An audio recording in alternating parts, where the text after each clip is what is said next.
Welcome back to my channel. Take a look at this headline. Move over, SundaeSwap. Minswap takes top spot as Cardano TVL jumps to $272 million. So the Cardano ecosystem grew over 113% over the last month, and the TVL is now $272 million. Now that was at the time of the article. So actually now it has surpassed $300 million in TVL. Total value locked, it means that things are actually happening within the ecosystem. That is why I stressed the importance of SundaeSwap when it first launched and how it would bring all kinds of activity to the Cardano blockchain. I've had a number of people in the comments of various videos talk about Minswap, so I know there's a lot of hype around it. So I gotta tell you, I'm not surprised about SundaeSwap and the total value lock that it would bring. I'm not surprised about Minswap either. Now, I am surprised that Minswap would surpass SundaeSwap in such a strong way. That is what we're gonna get to the bottom of today. And in this video, I'm gonna lay out some facts about Minswap and SundaeSwap, but ultimately I want those of you that are familiar with Minswap and SundaeSwap to let me know your thoughts on how this happened. Because I gotta tell you, seeing it strongly past the TVL of SundaeSwap does seem a little odd. And I don't mean that in a bad way. I'll be able to explain that to you and why I think it's odd. But the real question is, did the liquidity bootstrapping and the way that Minswap was set up play a part in why this happened? And over time, will SundaeSwap surpass Minswap again? That's what this is about. So stick around and let me explain it to you. At the time of this filming, SundaeSwap TVL sets at $114.89 million and Minswap TVL sets at $192.61 million. Now you saw the thumbnail and the real question is SundaeSwap in trouble? So those numbers that I just went over with you, what does that mean for the future of SundaeSwap and for the future of Minswap? As I've talked about in a number of videos, SundaeSwap got off to a rough start with the launch, obviously. There's also the CardStarter lawsuit and a number of other things that people are just frankly unhappy about. That does pave way for a competitor. Now, it does appear right now that that competitor is going to be Minswap. Now, that takes us over to the Mint token. And the Mint token is a part of the Minswap ecosystem. Now, the Mint token looks like if you participated in the FISO, you would have a chance at rewards, and that would be 100 million Mint tokens. Now, these Mint tokens do have an expiration date. You could trade those Mint one for one into Min tokens. So trading the Mint tokens, that's with a T, into Min tokens. Once again, as I've stated, this is not a negative thing. What I'm trying to do is put the pieces of the puzzle together to see if those Mint tokens had an effect on liquidity due to the team having to put a certain amount of liquidity in there. So did it rise that quickly because of more so the team's doing than the organic growth? So that's part of what I'm talking about. If you look right here, you'll see how SundaeSwap organically grew. There's some ebbs and flows, and it's pretty visible that it has kind of been a longer term type of situation as far as from the bottom to the top. Now, if you look over here at Minswap, you can see where there's more spikes in the liquidity and the TVL.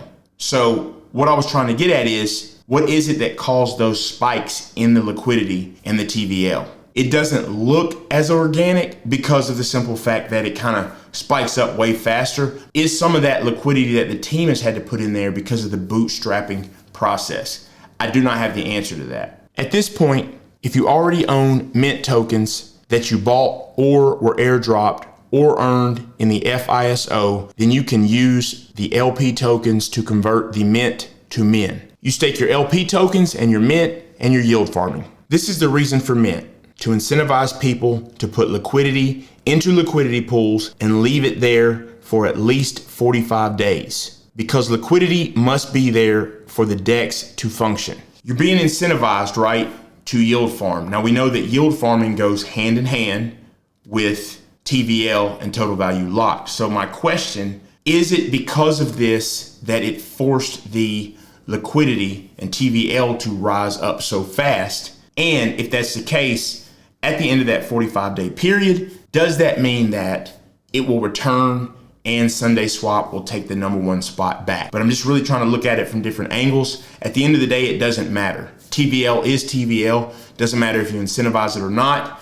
That is what you want to do because you want the DEX to function. So for me, it's not about the fact they got there and it is number one in TVL, Minswap is, but it's about how did it actually happen. After the vesting period, when it is time to unstake the LP/mint, instead of getting LP and mint, you get LP and min. Your mint has been converted to min, and you could then send your LP tokens back to get the original tokens that you provided liquidity with. The simple thing I'm trying to get to the bottom of is SundaeSwap really in trouble, or did it get surpassed due to the incentives that Minswap put in place, and will Minswap return to second place? Really just for fun, because at the end of the day, it doesn't necessarily matter. If you're invested, it does matter, but it doesn't mean it's the end of a project. Look, I've turned over rocks and boulders to try to find out different information, but there is a piece of information that we definitely need to try to look at. So for 1 second, let's set aside the TVL and liquidity and focus on the actual activity happening with these two DEXs. So the only thing I could find in terms of activity was this information right here.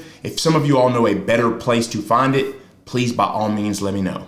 So we see Sunday right here. We're gonna try to look and see what type of on-chain activity has been happening. So you can see the various epochs, right, and what's going on. And you can see the transaction accounts, and you can see the total transactions, and then volumes in dollars. I wouldn't get so caught up on the dollars because with that, a lot of that will have to do with just the token price itself. So as you can see, epoch 327, 92,000, almost 93,000 total transactions. And then you can see 328, which is current. That's to be announced, but you can see the number of accounts went down. So we know due to that, if this information is correct, due to the number of accounts going down, the liquidity was moving. Then we have our min token. Epoch 327, 68,500 total transactions. And at the same time, we have 7,700 total accounts. Now in the current epoch, to be determined for total transactions, but it's saying for total accounts, we have 2.47 thousand. And now we have mint. For epoch 327, we have total transactions of 22,000, and then we have accounts 2,900. Now for epoch 328, 1.66K. Just wanted to put a couple pieces together. Like I say, those who are more informed about Minswap, certainly I know most everything there is about SundaeSwap, not so much with Minswap. Did it surpass SundaeSwap because of the incentives in place? And if so, will SundaeSwap surpass it again? And is this an indication that SundaeSwap is in trouble? My belief about that is SundaeSwap is not in trouble because of the fact that it was surpassed by Minswap and TVL. If it is in trouble, it comes down to whether you like Minswap, the interface, the way it works, and just the team and the community better than you like SundaeSwap. That is what's gonna make or break a project. It's not gonna be because you get passed in total value locked, certainly if there's incentives that led to that. If it was the incentives that helped to do that, we will see, not necessarily a reversal, but we will see that change. So let me know what you've seen, especially those of you all that have been around the project in depth and really do understand it. I would love to know your thoughts on it. Also, do me a favor, toss me a like, leave me a comment. It's great for the YouTube algorithm. As well, subscribe and hit the bell for notification. If you want to check out some of my other content, you should definitely check out this video on Cardano, upcoming and current ISPOs. And remember, tomorrow's wealth is built today.